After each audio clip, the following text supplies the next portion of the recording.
Nothing as of now. As of now, we have not found it as yet. We are examining them. নমস্কার বন্ধুরা, আপনারা দেখছেন perfect politics, সাদা বাংলায় রাজনীতির কথা। সেমিনার হলে চল, সেমিনার হলে চল, এমনই কিন্তু একটা ভাইরাল ভিডিও এই মুহূর্তে মিডিয়ায় চলছে। আর সেই ভাইরাল ভিডিও দেখিয়ে যেটা দাবি করা হচ্ছে যে মাঝরাতে যে আরজি করের উপরে হামলা হয়েছিল, আক্রমণ হয়েছিল, সেই আক্রমণের লক্ষ্যে ছিল কিন্তু সেই সেমিনার হল, যে সেমিনার হলে সেই জুনিয়র ডাক্তারের সঙ্গে ধর্ষণ এবং খুনের ঘটনা ঘটেছিল। আর এই যে সেমিনার হলকে লক্ষ্য করে টার্গেট, এই প্রশ্নটাই কিন্তু এদিন কলকাতার পুলিশ কমিশনার বিনীত গোয়েলের সামনে রাখতে দেখা গেল সাংবাদিকদের। আর এইসব নিয়ে জবাব দিতে গিয়ে, এইসব প্রশ্ন নিয়ে জবাব দিতে গিয়ে এদিন যেটা দেখা গেল যে কলকাতার পুলিশ কমিশনার বিনীত গোয়েল কোথাও যেন নাকচোবানি জলচোবানি খেলেন, কোথাও যেন নাজেহাল অবস্থা হয়ে গেল তার। এত বড় আইএএস অফিসার, কিন্তু সাংবাদিকরা এদিন তাকে রীতিমতো ঘিরে ধরে নাজেহাল অবস্থা করে দিল। আর সেই নাজেহাল অবস্থার মধ্যেই প্রশ্নে যেটা উঠে এলো যে সেদিনের হামলার, সেদিন রাতে আরজি করে যে দুষ্কৃতীরা হামলা করেছিল, তাণ্ডবকারীরা যে হামলা করেছিল, তাদের লক্ষ্য কি সেমিনার হল ছিল? তাদের লক্ষ্য কি সেমিনার হলে লণ্ডভণ্ড করে তথ্য প্রমাণ লোপাট ছিল? এই প্রশ্নের পাশাপাশি এদিন কলকাতার পুলিশ কমিশনার বিনীত গোয়েলকে এই প্রশ্নটাও শুনতে হলো যে সন্দীপ ঘোষকে কলকাতা পুলিশ কেন জিজ্ঞাসাবাদ করেনি, কেন তাকে হেফাজতে নিয়ে প্রশ্ন করা হয়নি। আর এমন প্রশ্নের উত্তর দিতে গিয়ে কলকাতার পুলিশ কমিশনার বিনীত গোয়েলের দশা, সেই যে বললাম যে একেবারে নাজেহাল দশা হয়ে গেল। আর সেই নাজেহাল দশা কিরকমের হলো বন্ধুরা দেখুন ভিডিও। সেদিন রাত্রিবেলা as a reclaim the night কলের পরে there was spontaneous huge gatherings at large number of places, এবং we had made arrangements for maintaining law and order and ensure the safety and security of women. And of course we had the instructions given to all the people that they have to deal with the situation with extreme care. Of course when these spontaneous crowds come, it's very very difficult because there are no specific leader for these crowds. So expecting that how many people will turn up at which place is extremely difficult. Anyway, what I would like to say, we had to deploy our resources all over the city throughout the night. Here divisional DC himself was present with a fairly large amount of contingent. রুকো না,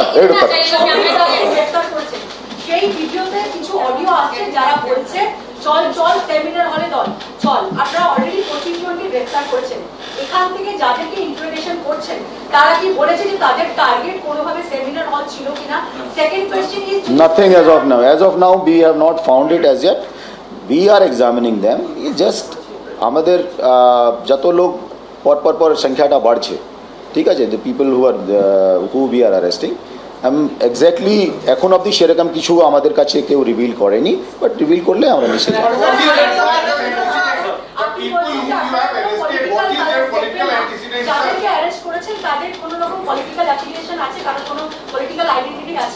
देखो, people have come from, somebody has come from Havda, somebody has come from Nagar Bazar, somebody has come Vidhan Nagar, somebody has come from Damdam.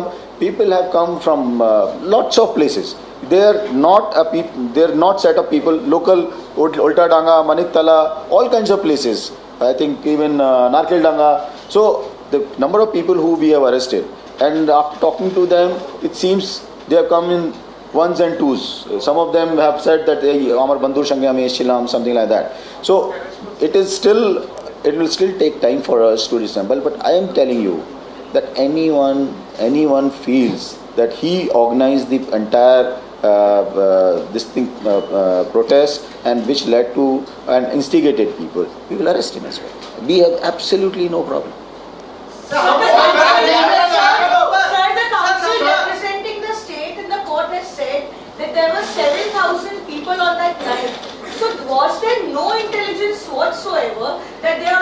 marching towards the hospital. 7,000 people, sir. It's not a small number. So as I করে দিচ্ছি, আমরা কদিন হাসপাতালে থেকে দেখেছি বেশ কিছু লোক তারা কিন্তু পলিটিক্যাল পার্টি তারা ব্যারিকেড ভাঙার চেষ্টা করছে। আপনি বলছেন যাদবপুর বা রবীন্দ্র সদনে কত লোক জড়ো হবে সেটা আপনাদের পক্ষে জানা সম্ভব নয়, কিন্তু আরজিকর হাসপাতাল যেটা প্রিয়, যেখানে ডক্টররা অ্যাজিটেশন করছে, সেখানে এই মবের সঙ্গে কিছু গুণ বা আউটসাইডাররা ঢুকে যেতে পারে, এইরকম ইন্টেলিজেন্স ইনপুট কি আপনাদের কাছে থাকা উচিত নয়? Sir, was the attack result of some conspiracy? সেই জিনিসটা I am trying to only answer this by investigation will reveal this. As of now, was it, yes, there are people who came on this call. Many of them, most of them were of course women. A lot of them were women who came on this call of Reclaim the Nights, and they came to multiple places in the city. Now if there are a group of people who came with this intent to do something like this, I think it's just give us a little more time. We should be able to discover this. But Vineet ji, was there no Vineet ji, information that क्या मेरा एक सवाल 7,000 पहला people marching towards the hospital, Vineet sir? जी, क्या ये मामला gangrape का है? और दूसरा सवाल कि जिन ये 10 सवाल अब आप सीबीआई से करिए प्लीज. अब Initially, this is something which I will not be able to reply to you. ये सवाल आपको सीबीआई से करना चाहिए please.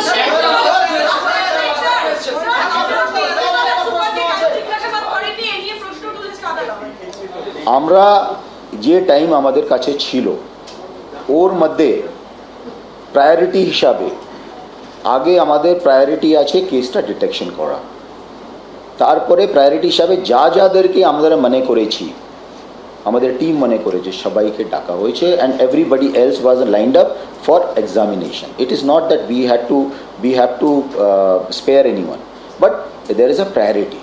What comes in priority for the detection of the particular case, collection of the evidences, I think that is how we go. We don't have unlimited resources, we have only very limited resources. Within those limited resources, what best we can do, we are doing.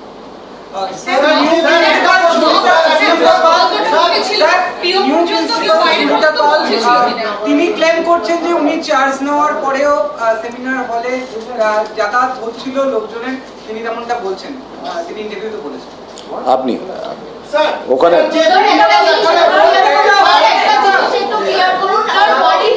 I'm not aware.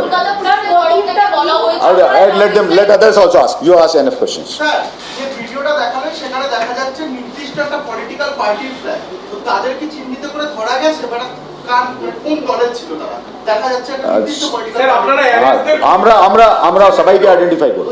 আমি আপনাদের জন্য এই জন্য ডাকা হয়েছে, আপনাদেরও যে আপনারাও এই জিনিসটাকে স্প্রেড করুন এবং যে নির্দিষ্ট পার্টি আছে ওদেরকে ধরা হবে, ঠিক আছে?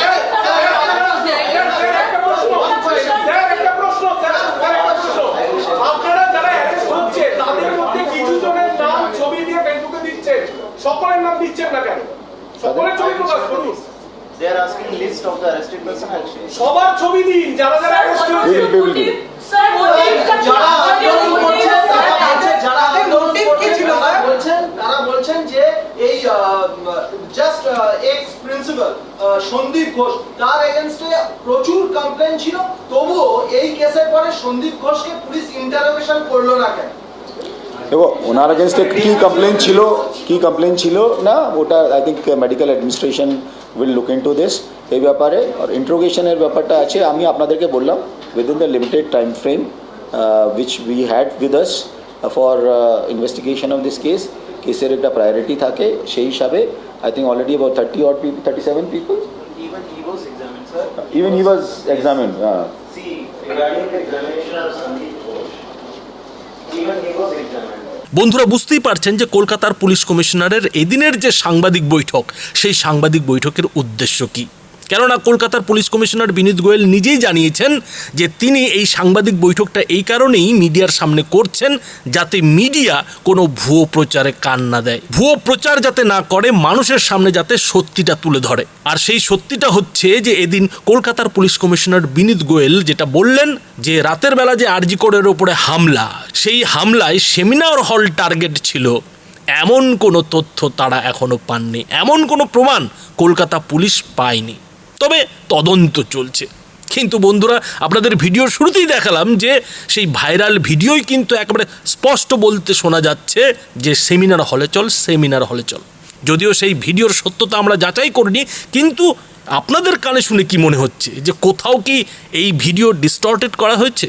যেমনটা কিনা খোদ মুখ্যমন্ত্রী মমতা বন্দ্যোপাধ্যায় দাবি করেন যে নাকি এআই দিয়ে সমস্ত ভিডিও বানিয়ে প্রচার করা হচ্ছে। হয়তো হচ্ছে, সোশ্যাল মিডিয়ায় হয়তো অনেক ভুয়ো প্রচার, ভুয়ো খবর চলছে, কিন্তু এই যে ভিডিও, এই ভিডিওটা কি আপনাদের মনে হচ্ছে যে একেবারে ভুয়ো? কিন্তু এদিন কলকাতার পুলিশ কমিশনার বিনীত গোয়েল কোথাও যেন জোড়া তাপ্পি দিয়ে উত্তরটা দিলেন। একই সঙ্গে আরজি করের সেই সময়ের যে অধ্যক্ষ, ঘটনার সময়ের যে অধ্যক্ষ, সেই ডাক্তার সন্দীপ ঘোষকে যে জিজ্ঞাসাবাদ, সেই জিজ্ঞাসাবাদেরও উত্তর যেন এদিন কলকাতার পুলিশ কমিশনার বিনীত গোয়েল ঘুরিয়ে ঘুরিয়ে দিয়েছেন। এদিন সেই সন্দীপ ঘোষকেই কিন্তু সিবিআই তুলে নিয়ে গেছে রাস্তা থেকে এবং তুলে নিয়ে গিয়ে জিজ্ঞাসাবাদ করছে। আর এই প্রশ্নটাই যখন কলকাতা পুলিশ কমিশনারের সামনে রাখা হলো, বিনীত গোয়েলের সামনে রাখা হলো, তখন কিন্তু তিনি যেটা জানালেন যে তদন্তের প্রায়োরিটি হিসেবে নাকি কাজ করা হচ্ছিল। আর সেই প্রায়োরিটির তালিকাতে সন্দীপ ঘোষের নামটাও নাকি ছিল, তাকেও নাকি জিজ্ঞাসাবাদের জন্য প্রস্তুতি চলছিল। কিন্তু তার আগে 35-36 জনের নাম ছিল, যাদেরকে কলকাতা পুলিশ ওই কদিন যে তদন্ত, সেই তদন্তের মাঝখানে জিজ্ঞাসাবাদ করেছে। অর্থাৎ কলকাতার পুলিশ কমিশনারের যে যুক্তি, সেই যুক্তি শুনে আইন বিশেষজ্ঞরা যেটা বলছেন যে এতেই প্রমাণ হয়ে যায় যে কলকাতা পুলিশ এই সন্দীপ ঘোষকে জিজ্ঞাসাবাদ করাটা খুব একটা প্রায়োরিটির মধ্যে ধরেনি। অন্তত 35 জনের আগে যে সন্দীপ ঘোষকে জিজ্ঞাসাবাদ করতে হবে, হেফাজতে নিতে হবে, এইটা কলকাতা পুলিশের কখনো মনে হয়নি। আর সেইটাই কিন্তু আজকে এই কলকাতার পুলিশ কমিশনার বিনীত গোয়েল সাংবাদিক বৈঠক করে জানিয়ে দিলেন। এমনটাই কিন্তু বলছেন আইন বিশেষজ্ঞরা। অর্থাৎ বন্ধুরা বুঝতেই পারছেন যে কলকাতা পুলিশের যে বক্তব্য, সেই বক্তব্যের সঙ্গে মুখ্যমন্ত্রী মমতা বন্দ্যোপাধ্যায়ের যেসব দাবি, সেই দাবি কিন্তু হুবহু মিলে যাচ্ছে।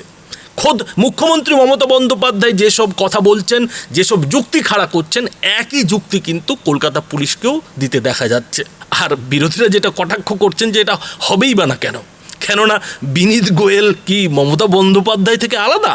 সুতরাং পুলিশ কমিশনার বিনীত গোয়েলকে এদিন যা বলতে বলা হয়েছে, তিনি সংবাদ মাধ্যমের সামনে সেটাই বলেছেন। বন্ধুরা আপনাদেরও কি সেটাই মনে হয়? আপনাদের মতামত অবশ্যই এই ভিডিওটির নিচে কমেন্ট বক্সে লিখে জানাবেন। ধন্যবাদ।